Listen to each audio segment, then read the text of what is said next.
GMT पर आज हमारी चंद्र ग्रहण को लेकर लाइव कवरेज जारी है। आज महा कवरेज हम कर रहे हैं, आपको चंद्र ग्रहण की पूरी तस्वीरें दिखाएंगे, देश भर की और अंतर्राष्ट्रीय भी। मैं हूं आपके साथ अदिति और मेरे साथ इस वक्त स्टूडियो में मौजूद है पंडित अरविंद शुक्ला जी। पंडित जी बहुत बहुत स्वागत है आपका। और हमारे साथ पंडित दिवाकर त्रिपाठी जी भी मौजूद है। पंडित जी बहुत बहुत स्वागत है आपका। तो आज साल 2022 का आखिरी पूर्ण चंद्र ग्रहण है जो थोड़ी देर में लगने जा रहा है। ये इस साल का दूसरा चंद्र ग्रहण है और इसके बाद अगला पूर्ण चंद्र ग्रहण साल 2025 में लगेगा, यानी कि 3 सालों के दौरान आंशिक चंद्र ग्रहण को देखा जा सकेगा। और ये चंद्र ग्रहण खास माना जा रहा है। आज के चंद्र ग्रहण को भारत में देखा जा सकेगा।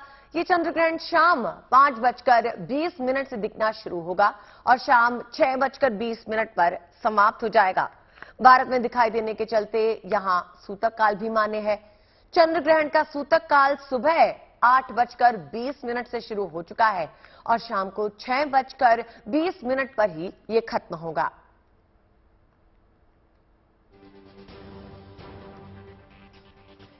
तो पंडित जी से हम सीधा बात करते हैं। पंडित अरविंद जी हमारे साथ मौजूद हैं। पंडित जी, सबसे पहले आपसे जानना चाहेंगे, आज जो है साल का आखिरी चंद्र ग्रहण है और 3 सालों के बाद ऐसा ग्रहण जो है, लूनर एक्लिप्स जो है, वापस आएगा। लेकिन इस दौरान होने वाले जो अशुभ संकेतों की बात बहुत ज्यादा हो रही है, चाहे वो राशियों से जुड़ी हो, चाहे वो आम धारणाएं जो हैं उसको लेकर, उसके बारे में हो, उसके बारे में हमें बताइए कि किन बातों का हम ध्यान रखें कि इस ग्रहण का जो बुरा प्रभाव है, नकारात्मक प्रभाव है, वो हम पर ना हो।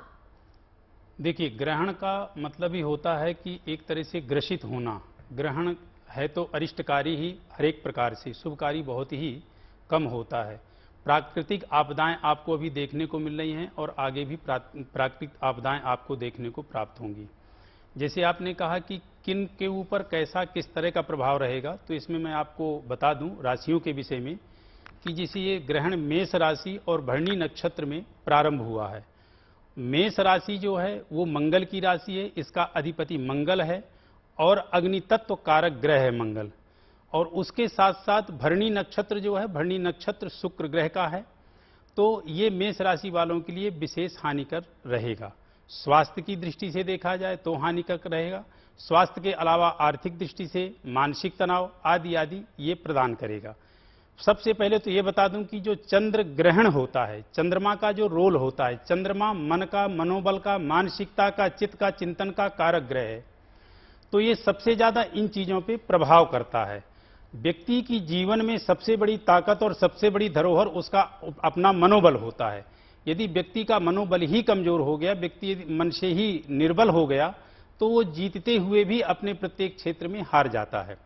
तो सबसे पहले आपको क्या ध्यान देना है कि अपने मनोबल को कमजोर नहीं करना है। मैं क्रम से मेष से लेकर मीन राशि वालों के व्यक्तियों के विषय में जानकारी दूंगा। मेष राशि जिसकी है जी पंडित जी, सीधा रुख करते हैं दिवाकर जी का जो हमारे साथ बने हुए हैं। उन फिलहाल आपको बता दें, चंद्र ग्रहण को अभी तो कुछ ही घंटे बाकी हैं। हम बातचीत आचार्य जी से जारी रखेंगे। सूतक काल इस वक्त चल रहा है और ऐसे में हमारे आपके मन में तमाम शंकाएं और आशंकाएं उठती हैं। चंद्र ग्रहण को लेकर क्या है उन सवालों के जवाब हमने देश के जाने माने 11 ज्योतिषियों से जानने की कोशिश की। तो आज चंद्र ग्रहण को लेकर सबसे पहला सवाल ये है कि क्या आज का चंद्र ग्रहण देश की दशा और दिशा बदलने वाला होगा। चलिए जानते हैं जाने माने ज्योतिषाचार्य आदित्य कीर्ति त्रिपाठी जी से। चंद्र ग्रहण का जो स्वरूप है वह सावधानी का है। इसमें जो लोग मंत्र जाप करते हैं उनके लिए अच्छा होता है। पूजा पाठ आदि प्रतिबंधित रहते हैं और ग्रहण के बाद लोग साफ सफाई का कार्य प्रारंभ कर देते हैं, स्नान ध्यान आदि का करते हैं, भगवान की शुद्धि आदि करते हैं। इस प्रकार से ग्रहण का जो स्वरूप है पूरे विधि विधान के साथ लोग अच्छे ढंग से साफ सफाई के साथ करते हैं। जी आदित्य कीर्ति त्रिपाठी जी, आपसे ये भी जानना चाहूंगी कि देश दुनिया पर किस तरह से इस चंद्र ग्रहण का असर होगा।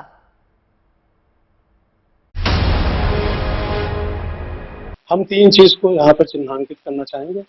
महिलाएं जो अच्छे पदों पर हों या कला के क्षेत्र में हों, जो हमारे कारपोरेट्स हैं, जो धनाढ़ व्यक्ति हैं, जो हमारे देश की अर्थव्यवस्था संभालते हैं, उन पर थोड़े से संकट आ सकते हैं। पूरे वैश्विक अर्थव्यवस्था की तरह, क्योंकि भारत में भी यह ग्रहण दिखाई पड़ रहा है कम से कम 1 घंटे सवा घंटे के लिए, तो अनुपातिक रूप से कम परंतु असर वाला होगा, उन पर प्रभाव पड़ेगा। दूसरी चीज, पूर्व चक्र से और हमारे वारामिहिर के द्वारा जो उनके 2 ग्रंथ हैं, उसके अध्ययन के पश्चात यह निष्कर्ष निकलता है कि भरणी नक्षत्र में पड़ने वाला ग्रहण पांचाल क्षेत्र, जिसको मथुरा से लेकर के अफगानिस्तान को छूता हुआ स्थल और इधर जो पूर्वोत्तर क्षेत्र है, इस पर ग्रहण का ज्यादा प्रभाव पड़ेगा। हो सकता है उनकी राजनीति में भी इसका उथल पुथल हो, जो आप पाकिस्तान में आज देख रहे हैं। तीसरी चीज है कि मंगल सूर्य की सीमा से थोड़ा बाहर चला गया है, उसको कहते हैं डिक्लिनेशन, दक्षिण की तरफ 23 डिग्री के आसपास चला गया है। ऐसा वह तब हुआ था जब यूक्रेन युद्ध शुरू हुआ था। तो कुछ हमें युद्ध में भी इन्वॉल्वमेंट हो सकता है, परंतु हमारे पास ग्रहण बहुत कम पड़ रहा है, बहुत कम समय के लिए पड़ रहा है, इसलिए हमें ज्यादा चिंतित होने की जरूरत नहीं है, हमारे पर बहुत ज्यादा असर नहीं पड़ेगा। जी, और चंद्र ग्रहण का हमारा भाग्य कनेक्शन ये भी जानना जरूरी है। जी हाँ, किस राशि के लिए शुभ रहेगा ये ग्रहण, बताएंगे ज्योतिषी।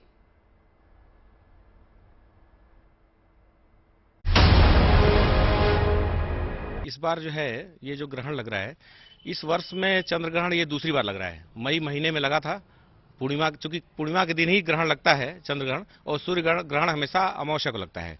तो चंद्र ग्रहण जो ये दूसरी बार लग रहा है, इसमें सबसे बड़ी बात है कि ये चंद्रोदय होते समय ही लग रहा है।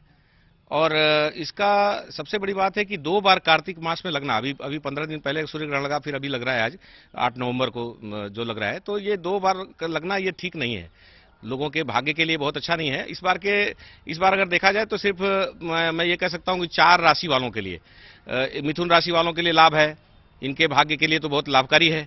कर्क राशि वालों के लिए सुख है, इनको सुख की प्राप्ति होगी। इसके बाद कुंभ राशि वालों के लिए ये श्री है ना। तो ये इस तरह से वृश्चिक राशि वालों के लिए भी सुख है। बाकी अगर देखा जाए तो इन 4 राशि वालों के लिए तो ठीक है, और लोगों के लिए जैसे मेष राशि वालों के लिए घात रहेगा, ये वृषभ राशि वालों के लिए हानि का रहेगा, भाग्य में हानि पहुंचाएगा। सिंह राशि वालों के लिए मान का नाश करेगा, उनका सम्मान गिरेगा। और इसके बाद कन्या राशि वालों के लिए मृत्यु तुल्य कष्ट रहेगा। मकर राशि वालों के लिए व्यथा रहेगा। इसके बाद अगर देखा जाए धनु राशि वालों के लिए चिंता रहेगी, मकर राशि वालों के लिए व्यथा रहेगी, मीन राशि वालों के लिए भी क्षति रहेगा। इस तरह से अगर 12 राशि को देखा जाए तो सिर्फ मिथुन राशि वाले इसका लाभ उठा पाएंगे, और कर्क राशि वाले, कुंभ राशि वाले और वृश्चिक राशि वाले। इनके अलावा अन्य जो भी राशि वाले हैं उन्हें ये ग्रहण नहीं देखना चाहिए। जी, अब हम रुक करते हैं पंडित दिवाकर त्रिपाठी जी का। पंडित जी, ये बताइए कि इस वक्त कहा जाता है जब सूतक होता है तो भगवान की आराधना नहीं करनी चाहिए, लेकिन मंदिरों में जाकर नहीं करनी चाहिए, घर पर तो उपासना की जा सकती है, प्रार्थना की जा सकती है कि किसी तरह से चंद्रमा जो है वो राहु के प्रकोप से छूट जाए। जी नमस्कार। देखिए, ग्रहण काल में जो सूतक काल होता है, सूतक काल में मंदिर में कपाट बंद रहते हैं, भगवान की मूर्ति का स्पर्श नहीं करना चाहिए, लेकिन एकांत भाव से एकांत स्थल पर बैठ करके पवित्र मन से अपने आराध्य देव शिव नारायण की, आदि शक्ति माता की और देवादिदेव महादेव की किसी मंत्र का या उनका ध्यान करते हुए उनके किसी मंत्र का जप आदि जरूर करना चाहिए पवित्र मन से, क्योंकि यह धार्मिक दृष्टि से और खगोल की दृष्टि से, ज्योतिषी दृष्टि से पर्याप्त महत्व है इस चंद्र ग्रहण का। सबसे पहले ध्यान दिया जाए कि खगोल की दृष्टि से एक सामान्य बात आती है कि जब पृथ्वी चंद्रमा और सूर्य के बीच में आ जाता है, जिसके कारण सूर्य का प्रकाश चंद्रमा पर नहीं पहुंच पाता। ऐसे में यही स्थिति बनती है, चूंकि पृथ्वी पिंड है और शरीर भी पिंड है, तो पिंड के दोनों तरफ दो ग्रह, जो मन का कारक चंद्रमा है और आत्मा का कारक सूर्य है, दोनों के बीच में पिंड है। धरती भी पिंड है और मन शरीर भी पिंड है, तो दोनों पिंडों पर समान प्रभाव पड़ता है। तो चंद्र ग्रहण मन का कारक है, और जल में क्योंकि अवशोषित करने की क्षमता बहुत अधिक होती है, पृथ्वी पर जल की मात्रा लगभग 75% होता है, शरीर में 60% देखा जाता है। तो ऐसे में चंद्र ग्रहण का व्यापक प्रभाव दोनों पिंडों पर पड़ता है, एक तो पृथ्वी पर, दूसरा शरीर पर पड़ता है। ऐसे में जब हम एकाग्र होकर के एकांत भाव से अपने इष्ट देव को याद करते हैं, तो दोनों ग्रहों का, जो पृथ्वी अर्थात शरीर और पृथ्वी के दोनों छोरों पर दो ग्रह आप सीधे होते हैं, उनका सकारात्मक प्रभाव हमारे जीवन को प्राप्त होता है, हमें प्राप्त होता है। और जो नकारात्मक ऊर्जा होती है, जब हम इष्ट की पूजा करते हैं, साधना करते हैं, मंत्र की सिद्धि करते हैं, तो नकारात्मक ऊर्जा नहीं प्राप्त तो होती ग्रहण है। के दौरान आपको अपने इष्ट ऊर्जा देव प्राप्त की होता है। उपासना करनी चाहिए, भगवान से प्रार्थना करनी चाहिए कि नकारात्मक प्रभाव जो भी जुड़े हैं इस ग्रहण से वो आपके जीवन पर हावी ना हो। लेकिन इस ग्रहण के प्रभाव से बचने के लिए क्या क्या उपाय करने चाहिए, आइए जानते हैं। ग्रहण के बाद जो है, ग्रहण में तमाम प्रकार की नकारात्मक ऊर्जाएं आ जाती हैं, जिससे जीवन अस्त व्यस्त हो जाता है। इससे बचने के लिए ग्रहण के बाद स्नान करके थोड़ा सा चावल, गुड़ और कुछ द्रव्य यानी पैसे अपने ऊपर से उतार कर किसी ब्राह्मण को दान कर दें या मंदिर में दान करने से इसके दोष खत्म हो जाते हैं। जी, और चंद्र ग्रहण के दौरान हमें क्या क्या सावधानियां बरतनी चाहिए, हम लोगों को किस तरह से सावधान रहना चाहिए, ये जानते हैं।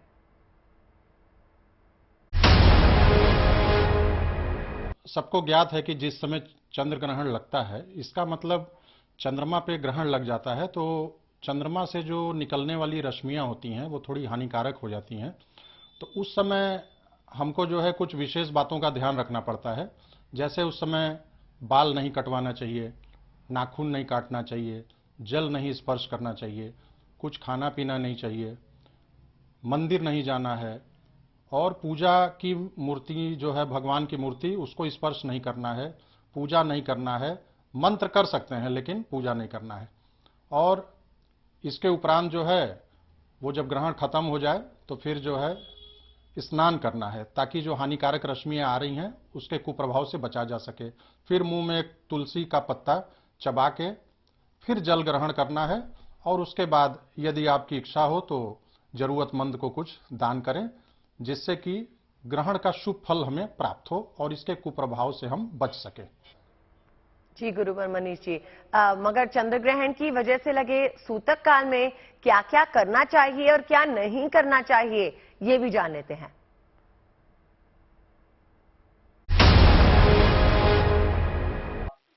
आज का चंद्र ग्रहण खास इसलिए है क्योंकि यह कार्तिक पूर्णिमा पर पड़ रहा है। कार्तिक पूर्णिमा को देव दीपावली कहा जाता है, यानी कि देवों की दीपावली। और जब देवों की दीपावली मनाई जाएगी, उस समय जो चंद्रोदय होगा वो ग्रसित होगा ग्रहण से, और ग्रहण से जब ग्रसित होगा तो उस समय सभी मांगलिक कार्य बंद हो जाते हैं, सारे कार्यों पे व्यवधान लग जाता है, साथ ही पूजा पाठ भी निषेध होता है उस दौरान।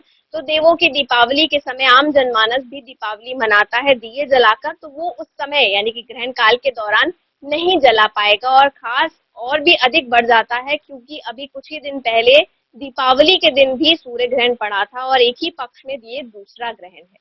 कारोबार क्या, ये हर जनमानस पे असर डालेगा क्योंकि एक ही पाक में दो ग्रहण पड़े हैं। एक पाक दो गहना राजा मरे की सेना, ऐसा शास्त्रों में कहा गया है कि एक ही पक्ष में जब दो ग्रहण पड़ते हैं, एक सूर्य ग्रहण और एक चंद्र ग्रहण, तो या तो राजा पे असर पड़ता है या फिर सेना पे।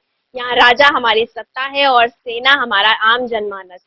आम जनमानस तो प्रभावित होता ही है, और चंद्र ग्रहण जब लगता है तो प्रत्येक राशि पे अपना सबसे अधिक प्रभाव डालता है। मेष राशि की बात करें तो मेष राशि वालों को कष्ट बहुत अधिक होगा क्योंकि उन्हीं की राशि में ग्रहण लग रहा है। वृष राशि के लिए हानि है, मिथुन राशि के लिए लाभ ही लाभ लिखा है इस ग्रहण के दौरान, कर्क राशि के लिए सामान्य सुख, सिंह राशि के लिए मान नाश, कन्या राशि के लिए बहुत अधिक कष्ट है, दुर्घटना के योग भी है, तुला राशि के लिए जीवन साथी को कष्ट है, वृश्चिक राशि के लिए धन वृद्धि के योग दिखा रहा है, धनु राशि के लिए व्यर्थ की भागदौड़ रहेगी, मकर राशि के लिए शुभ, कुंभ राशि के लिए भी सामान्य है और मीन राशि के लिए मानहानि हो सकती है।